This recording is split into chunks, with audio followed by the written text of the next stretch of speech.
cette idée de monnaie libre. La monnaie libre. La monnaie libre. La monnaie libre.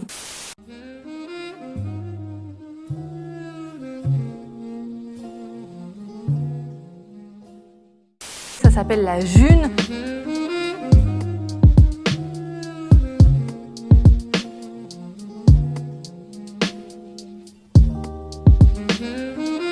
Et elle existe sous forme de crypto-monnaie, comme une sorte de bitcoin alternatif si vous voulez. Pour moi, c'était une arnaque. Comme on ne me demandait pas d'euros, et comme on m'a dit que c'était une monnaie libre, que je pouvais l'adopter ou la quitter quand je voulais, je me suis dit, tiens, on va expérimenter. Yo les amis, j'espère que vous allez bien. Aujourd'hui, je vous parle de la monnaie libre, une monnaie qui vous permet d'avoir un revenu universel tous les jours. Oui, je répète, une monnaie qui te file de la thune gratuitement. Et du coup, j'ai été à un apéro monnaie libre à Toulouse, le secteur où la monnaie est le plus développée, et j'en ai profité pour demander à certains utilisateurs de cette monnaie comment est-ce que ça marche, quelles étaient leurs expériences. En parallèle, vous allez voir que je vous ai mis différents extraits d'émissions, d'interviews, pour remettre en question le système monétaire actuel, et surtout pour comprendre comment fonctionne ce système de monnaie libre. Bon visionnage. Dans ce système, il n'y a pas de banque et pas de dette. Mais alors, comment on crée la monnaie? Eh bien, on reçoit tous la même somme tous les jours. Une sorte de revenu universel, quoi. En quelque sorte. Et tout l'argent qui circule n'est créé que via ce système de versement universel. Il faut bien comprendre que personne ne paye véritablement pour ça. L'argent appartient à tout le monde. Si vous rejoignez le réseau, vous recevez chaque jour 10 unités. C'est un revenu régulier que tout le monde perçoit. Donc moi c'est Gabriel. Je m'appelle Cédric. Moi c'est Solange. Je m'appelle Pi, j'ai 2 enfants, j'habite à Toulouse, je suis le 88e membre de la monnaie libre et dans l'histoire de l'humanité. Je suis arrivé dans la June, un mois après le lancement de la June, le 8 mars 2017, jour des droits de la femme. Je suis rentré dans la June à l'été 2017. Je suis membre certifié depuis environ un an. C'est une crypto-monnaie, une monnaie électronique dans laquelle on peut recevoir un revenu base, revenu universel, sous forme de dividende universel tous les jours. Un gouvernement qui peut tout te donner, il peut aussi tout te prendre. Et donc à partir du moment où c'est l'État qui te donne un revenu universel, tu deviens l'obligé de l'État. Alors que c'est censé être le contraire en démocratie. Ma vision du revenu universel, ça serait de dire, ma vision idéale, mais c'est là aussi qu'on ne s'entendrait pas, par exemple, avec Jacques Attali. Pour moi, donc, le revenu universel idéal, ça sera ça. Ça serait de dire qu'en fait, la création monétaire part du peuple. T'imagines un monde où, en fait, ton salaire vient du fait que c'est toi qui représente la création monétaire. Et donc, la création monétaire part de l'humain. Bon, c'est complètement utopique ce que je raconte. Hein, mais c'est utopique parce que toutes les banques centrales sont privées. Bon, voilà, c'est pour ça que c'est utopique. Mais ridicule, dangereux, évident. C'est une expérimentation technique, économique et sociale. C'est un outil d'échange. Cette monnaie, en fait, elle est faite pour qu'on puisse échanger. C'est une monnaie où chaque membre crée la monnaie. Alors, il ne va pas le faire avec ses petites mains. Hein. Il y a un logiciel qui s'occupe de ça. Ce que fait le logiciel, c'est qu'il permet de vérifier que tu es humain au travers de 5 certifications. 5 membres vont te certifier humain, hein, de visu. Il faut que tu les rencontres pour que, une fois que que le logiciel valide que tu es humain, eh bien à ce moment-là, tu deviens membre. Le lendemain, à midi, tu touches ton premier dividende universel. Actuellement, le dividende universel est à 10,07. Précédemment, il était à 10,04, 10,02, 10. Donc ça augmente dans le temps. Ce dividende, il augmente dans le temps tous les 6 mois. Il est recalculé automatiquement en fonction d'une formule mathématique stable.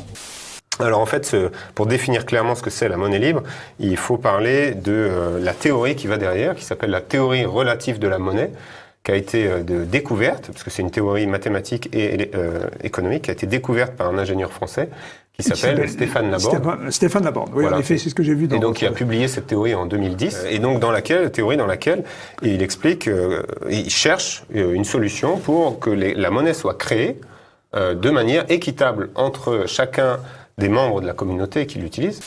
Ça tient compte donc de la durée de vie moyenne 80 ans, donc c'est basé sur l'humain, le calcul, et du nombre de membres, par exemple, ça fait partie des paramètres de la formule. On crée tous la même part de monnaie, donc déjà on est tous égaux devant la monnaie, donc ça c'est super. Dans l'espace et dans le temps, c'est-à-dire que quel que soit l'endroit où je me trouve sur Terre, que ce soit ici au Vietnam, au Cambodge ou Au Québec, je vais créer la même part de monnaie.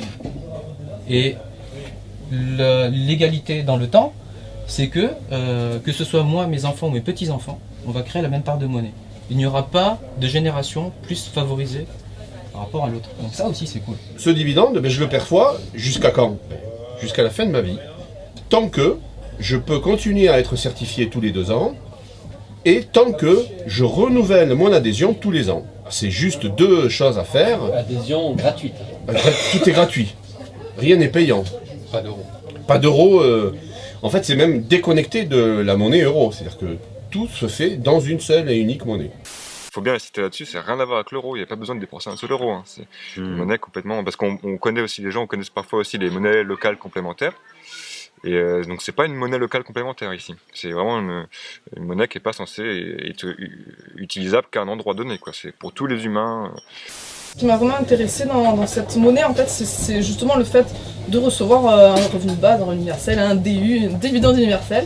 Parce que moi, personnellement, je suis actuellement surtout RSA avec 2 enfants assez jeunes et que j'ai fait le choix de m'occuper de mes enfants plutôt que de travailler. Enfin, j'essaye un petit peu, mais c'est compliqué avec les enfants.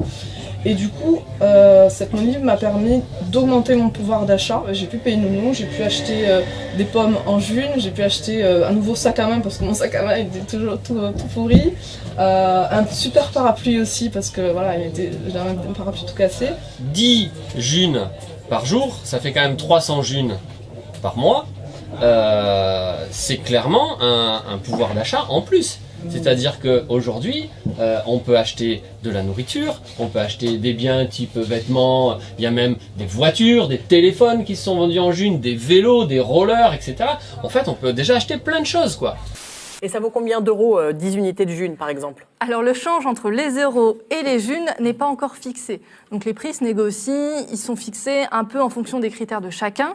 Pour le moment, on peut acheter des tomates à Bruxelles pour 5 junes le kilo, un menu pour 400 junes à Nantes ou encore des cours de maths pour 25 junes.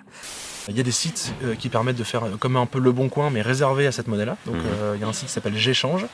Donc c'est j'échange.fr je crois, il y a J'annonce. Ça, c'est les pompes que ma fille m'a offert parce que mes enfants sont dans la June, ma femme aussi, mes parents aussi, mes frères aussi, mes cousins aussi, mes copains. En fait, j'ai saoulé tellement tout le monde qu'ils ont pété un câble, ils se sont dit il faut qu'on rentre dans la June, on n'en peut plus. Ça fait 2 ans que je suis dedans, j'ai fait plein d'échanges, j'ai vendu plein de choses, je suis content parce que j'ai une vie en euros, société de compétition, et ma vie en June, en monnaie libre, société de coopération. 2 paradigmes complètement différents et super belle expérimentation. Et ensuite, la notion en fait qui m'a fait tilt dans la tête, c'est que c'est pas une monnaie de spéculation. Pour une fois, c'est pas une minorité, une poignée de types qui décident pour nous tous et qui nous donnent comme ça en fait de la monnaie ou pas et qui nous laissent crever. Là, en fait, on est dans c'est un autre paradigme. Tout est enregistré sur Internet et c'est enregistré non pas sur un serveur, donc on ne dépend pas d'un seul serveur unique qui pourrait être par exemple tombé en panne, on dépend d'une multitude, une communauté de serveurs en fait, qui communiquent entre eux et qui dupliquent le livre de compte qu'est la blockchain. C'est le livre de compte qui contient toutes les transactions de la monnaie. Utiliser une monnaie en toute liberté puisqu'on la crée soi-même, donc c'est sa propre monnaie, et en étant complètement déconnecté d'un système. Alors après là on peut rentrer un peu plus dans la politique, la philosophie, etc. Mais un système qui est basé sur une monnaie dette, où en gros il faut tous aller travailler, marner tous les jours pour rembourser la dette. À aucun moment, jamais dans l'histoire, des dettes de cette ampleur n'ont été payées. De la même manière que jamais les États-Unis d'Amérique ne solderont la masse de dollars qu'ils ont mis en circulation et qui ne correspondent à aucune valeur matérielle. Par conséquent, le monde entier est menacé par ce fait-là. Absolument. Eh bien, même M. Langlais, qui n'est pas spécialement un ami, il dit, alors que ces dettes sont bien trop lourdes pour être jamais remboursées, c'est un gauchiste ce Langlais, si la crise dure, c'est parce que nous refusons d'admettre cette évidence. Et en réalité, tous les biens qui circulent, tout l'argent qui circule, c'est de la dette. C'est de la dette. Et ça, c'est fondamentalement différent avec la June. Pour qu'une économie marche, on l'a vu tout à l'heure, la monnaie c'est un peu comme le sang dans un corps, il en faut, il faut de la monnaie. Bon. On a essayé les 5000 dernières années de créer de la monnaie avec de la dette. Oui. On crée une dette, on peut jamais rembourser la dette, donc ça crée une dette sans fin et ça crée des monopoles. Bon, on cherche une autre solution et Stéphane dit si chaque être humain qui participe à cette monnaie était co-créateur de la monnaie, pas les machines comme le Bitcoin, les êtres humains, s'ils participaient à créer la monnaie, finalement cette monnaie serait diffusée de manière naturelle dans l'économie. Ce qu'il faut comprendre, ce que les gens ne savent pas, c'est qui crée la monnaie, comment la monnaie est créée. Il faut bien comprendre ça. Quand on a compris ça, on a tout compris la monnaie. C'est que la banque fabrique à partir de rien de l'argent. C'est le métier de banquier. La banque crée ex nihilo de l'argent. Ça, c'est quelque chose qui est très difficile à comprendre. La banque ne doit pas être une institution privée. Une banque, c'est public. Lire Proudhon, une banque, c'est populaire. Le peuple doit créer lui-même la monnaie dont il a besoin. L'argent, ce qu'on appelle l'argent, qui est créé par les banques tous les jours, en fait, ça devrait être un bien public. Or, c'est devenu un bien privé. Et ça, c'est catastrophique. C'est catastrophique. Ça veut dire que la création de ce qui vous permet de vivre est soumise à des intérêts privés. Et donc, des gens vont faire du profit sur ce qui, normalement, devrait vous permettre uniquement de faire des transactions. Un État digne de ce nom n'emprunte pas la monnaie dont il a besoin. Il la crée, bon sang. Un État, une commune, une région, un département, un continent, un peuple qui a besoin d'argent, une puissance publique créée par un peuple qui a besoin d'argent pour les services publics, pour payer des médecins, pour payer des profs, pour payer des services publics. Un peuple qui a besoin d'argent pour payer les services publics, il n'emprunte pas l'argent, il le crée. C'est nous tous qui devons penser le circuit monétaire en disant c'est pas les banques privées qui doivent créer la monnaie quand ils nous prêtent et détruire la monnaie quand on les rembourse. Ça, c'est une folie qui les rend trop puissants et qui n'a rien à voir avec l'intérêt général. Il faut leur reprendre le pouvoir de politique de création monétaire. Et de cette façon, on peut donner à notre État, donner à notre puissance publique ce moyen majeur politique. C'est-à-dire qu'il n'y a pas de politique, il n'y a pas de souveraineté sans ce moyen-là. Pour qu'une collectivité humaine, qu'un État soit souverain, il fallait qu'il dispose de 4 pouvoirs. Battre monnaie, faire les lois, rendre la justice, décider de la paix et de la guerre. Est-ce que notre État, notre pays, existe encore? Si on est rigoureux, la réponse est non. On ne sait pas réellement ce que ça va nous apporter plus tard. Se projeter, pour moi, moi je ne me projette pas, je suis dans l'instant présent, je suis carpe diem complet, donc je l'expérimente tous les jours. Et mais je trouve que c'est bien parce que j'ai rencontré plein de gens que j'aurais pas pu rencontrer ailleurs qu'avec la monnaie libre. On a à peu près la même vision, puisqu'on veut créer une nouvelle société avec beaucoup plus d'égalité. Et puis, moi je fonctionne avec de l'amour. Je vis qu'avec de l'amour, c'est mon moteur, c'est mon essence. Et je pense que cette monnaie-là est bien adaptée pour pouvoir vivre de cette manière. Donc ça veut dire que c'est un projet de société, en fait, la monnaie libre. Pour que les choses se stabilisent, il faut encore que le réseau se développe. La June n'a vu le jour qu'au mois de mars dernier.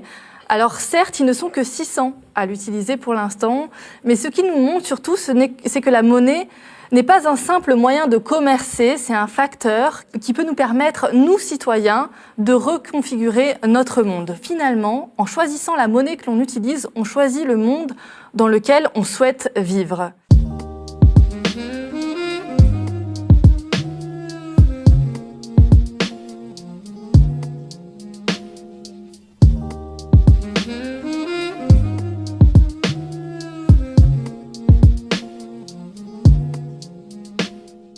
Sur Cesium, par exemple, il y a une vision avec une carte de France.